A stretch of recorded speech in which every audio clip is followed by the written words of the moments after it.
অনেকদিন থেকেই আলোচনা চলছিল, নানা দিকে নানা রকমের গুঞ্জন শোনা যাচ্ছিল। অনেকে আলোচনা করছিলেন, আলোচনার প্রেক্ষাপট তৈরি করার চেষ্টা করছিলেন। সেটা হচ্ছে প্রফেসর ইউনূস কি রাষ্ট্রপতি হতে চলেছেন কিনা, কিংবা তাকে রাষ্ট্রপতি করার এক ধরনের মেকানিজম তৈরি করা হচ্ছে কিনা, কিংবা তিনি রাষ্ট্রপতি হতে চান কিনা, সেই চাওয়ার পরিপ্রেক্ষিতে সব কিছু ঠিকঠাক করা হচ্ছে কিনা, এরকম আলোচনা চলছিল। সেরকম আলোচনা যখন বিচ্ছিন্নভাবে চলছিল, তখন ব্যাপারটাকে অত বেশি গুরুত্ব দেওয়ার কারণ হয়তো আমরা কেউই খুঁজে পাইনি। কিন্তু এবার বেশ বলিষ্ঠভাবেই ব্যাপারটাকে সামনে আনা হলো এবং প্রেস ক্লাবে একটা অনুষ্ঠান করে আনুষ্ঠানিকভাবে প্রফেসর ইউনূসকে রাষ্ট্রপতি হিসেবে ঘোষণা করা এবং তার নেতৃত্বে জাতীয় সরকার তৈরি করার এক ধরনের পদ্ধতি সামনে আনা হলো। অনেকে বলছেন যে এটা সরকারি পৃষ্ঠপোষকতায় এই পদ্ধতিটা সামনে এনেছে নতুন একটি সংগঠন, যার জন্মও হয়েছে আজকে। এই যদি পরিস্থিতি হয়, তাহলে বর্তমান যে রাজনৈতিক সংকটের কথা চলছে, নানাভাবে সংকট তৈরি হচ্ছে, সেই সংকটকে ডিঙিয়ে বাংলাদেশ কি জাতীয় সরকারের দিকেই যাচ্ছে? জাতীয় সরকার হলে সেই জাতীয় সরকারে কারা প্রতিনিধিত্ব করবেন, সেখানেও বেশ কিছু হাস্যকর যুক্তি রয়েছে। কারা প্রতিনিধিত্ব করবেন এই ব্যাপারে জাতীয় সরকারের এই পদ্ধতিটা সামনে এনেছে জাতীয় ঐক্য ও সংহতি পরিষদ নামে একটি নতুন সংগঠন। তারা জন্মলাভও করেছে আজকে। তারা সামনে এনেছে এই পদ্ধতির কথা এবং সেখানে প্রফেসর ইউনূসকে রাষ্ট্রপতি হিসেবে নিয়োগ দেওয়ার প্রস্তাব করা হয়েছে। কি বলতে চায় তারা? আদতেও কি দেশ জাতীয় সরকারের দিকে যাচ্ছে? আর জাতীয় সরকারের দিকে গেলে কারা লাভবান হবেন? কোন উদ্দেশ্যে এই ধরনের প্রস্তাবনাকে সামনে আনা হচ্ছে কিংবা পৃষ্ঠপোষকতা দেওয়া হচ্ছে, সেই আলোচনাই করবে এই ভিডিওতে। থাকবেন পলিটিক্স টিভির নিয়মিত আয়োজনে।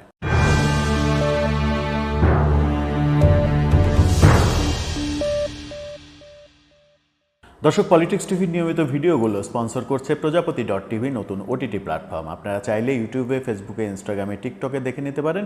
ডেসক্রিপশন বক্সে লিঙ্ক দেওয়া থাকবে, সেখান থেকেও আপনারা দেখে নিতে পারেন প্রজাপতির কার্যক্রম।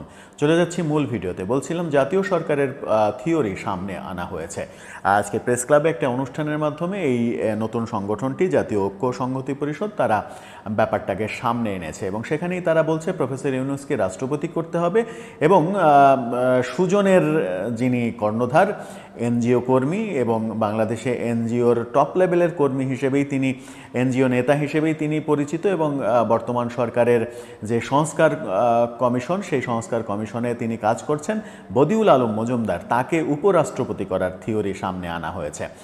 প্রফেসর ইউনূস রাষ্ট্রপতি এবং বদিউল আলম মজুমদার উপরাষ্ট্রপতি। সেখানে প্রধানমন্ত্রী তাহলে হবেন কে? সেখানে প্রধানমন্ত্রী হিসেবে তারেক রহমানের কথা বলা হচ্ছে এবং তার চাইতেও অনেক বেশি আশ্চর্যজনক হলেও সত্য, উপপ্রধানমন্ত্রী হিসেবে জামাতের আমির ডাক্তার শফিকুল ইসলামের কথা বলা হচ্ছে। তারেক রহমান প্রধানমন্ত্রী হবেন, উপপ্রধানমন্ত্রীর পদ তৈরি করা হবে, সেখানে ডাক্তার শফিক তাকে রাখা হবে। এরকম একটা থিওরি সামনে আনা হয়েছে এবং সেখানে আরও বলা হচ্ছে যে বর্তমান উপদেষ্টা পরিষদ ভেঙে দেওয়া হবে, কাউকে কাউকে রাখা হবে, তারা প্রতিমন্ত্রী মন্ত্রীর মর্যাদায় থাকবেন এবং মন্ত্রী প্রতিমন্ত্রী যেভাবে নির্ধারণ করা হবে, যে রেশিওতে সরকারের অংশীজন হিসেবে থাকবে, তাতে বিএনপিকে রাখা হবে 25% জায়গায়। 25% মন্ত্রী প্রতিমন্ত্রী থাকবে বিএনপির, 20% থাকবে জামাতের।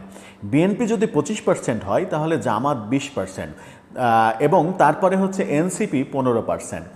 বিএনপি আবারও কোড করেন কথাটা, বিএনপি 25%, জামাত 20%, এনসিপি 15%। জামাত এবং এনসিপি 20 এবং 15%।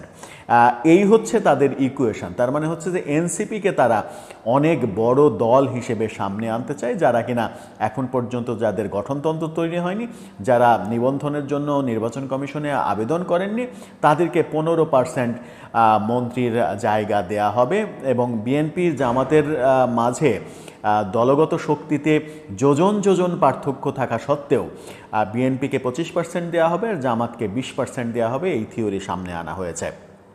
এরপরে যেটা আনা হয়েছে, ইসলামী আন্দোলন, তাদেরকে 5% দেওয়া হবে, বাকি দল থেকে 10% দেওয়া হবে, আর বিশেষ নাগরিক যারা তাদেরকে ওই বাকি 20-25% যারা থাকবেন তাদের সেই পার্সেন্টেজ থেকে বিশেষ নাগরিকদের মধ্য থেকে সেই পার্সেন্টেজটা নেওয়া হবে। তার মানে হচ্ছে বিএনপির সমানই বিশেষ নাগরিকদের মধ্য থেকে আনা হবে এবং জামাতকে বিএনপির কাছাকাছি, এনসিপিকে বিএনপির কাছাকাছি আসন দেওয়া হবে। এই থিওরি দিয়ে জাতীয় সরকারের থিওরি সামনে এনেছে জাতীয় ঐক্য সংহতি পরিষদ।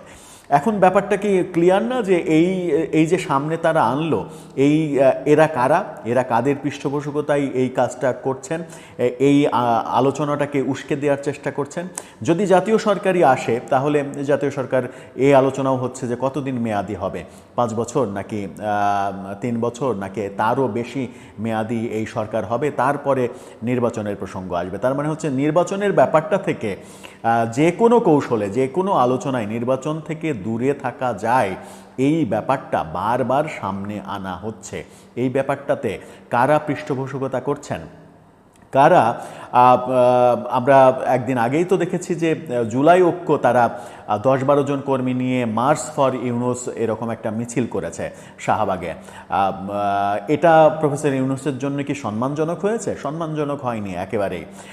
বিভিন্ন সময় প্রফেসর ইউনুসকে 5 বছর ক্ষমতায় দেখতে চাই, 10 বছর ক্ষমতায় দেখতে চাই, এরকম ক্যাম্পেন অনলাইনে কারা করছে, এই ক্যাম্পেনের পেছনে পৃষ্ঠপোষকতা কারা করছে, এই প্রশ্নগুলো কিন্তু সামনে এসে যাচ্ছে বারবার। এনসিপি বারবার চাইছে নির্বাচন যেন ডিলে হয়, সমস্ত সংস্কার বিচার প্রক্রিয়া শেষ করে নির্বাচন দিতে। তো বিচার প্রক্রিয়া এবং সমস্ত সংস্কার শেষ করতে তো 10 বছরের বেশি সময় লাগতে পারে। তার মানে এই 10 বছর সময় প্রফেসর ইউনূস যেন ক্ষমতায় থাকতে পারেন। এখন নতুন থিওরি, যেহেতু ওই থিওরিটা কাজ হচ্ছে না, নতুন থিওরি যে জাতীয় সরকারের ব্যাপারে মোড়কে প্রফেসর ইউনূসকে আরও বেশি ক্ষমতাসীন করে, আরও বেশি ক্ষমতাশালী করে, রাষ্ট্রপতি করে তাকে আরও 5 বছর কিংবা 10 বছর কিংবা আমৃত্যু ক্ষমতায় রাখা যায় কিভাবে, এরকম থিওরি চলছে। এই যে যত থিওরি সামনে আনা হচ্ছে, এই থিওরিগুলো কোনোটাই কি প্রফেসর ইউনূসের মতো বিশ্ববরেণ্য একজন মানুষের জন্য সম্মানজনক হচ্ছে? তার সম্মান নিয়ে এই মানুষগুলো ছেলেখেলা খেলছে। এটা কি বর্তমান সরকার কিংবা এনসিপির কর্ণধাররা কিংবা প্রফেসর ইউনূস নিজেও টের পাচ্ছেন না যে এতে তার নিজেরই সম্মানহানি হচ্ছে, এই কাজগুলো করতে দেয়া উচিত হচ্ছে না, এই ভাবনা কি মাথায় কাজ করছে না? প্রশ্নটা অনেক বড় প্রশ্ন। দর্শক, আপনার কি মনে হয় এই যে আলোচনাগুলো সামনে আনা হচ্ছে বারবার, জাতীয় সরকারের মোড়কে নির্বাচন থেকে দূরে রাখা, নির্বাচন ডিলে করলে কার লাভ? আবার বিএনপির প্রায় সমান সমান আসন জামাতকে কিংবা এনসিপিকে দেওয়ার পেছনে কাদের এত বেশি আগ্রহ থাকতে পারে? ব্যাপারগুলো কি অনেক বেশি পরিষ্কার নয়? আপনার মতামত জানিয়ে লিখতে পারেন আমাদের কমেন্ট।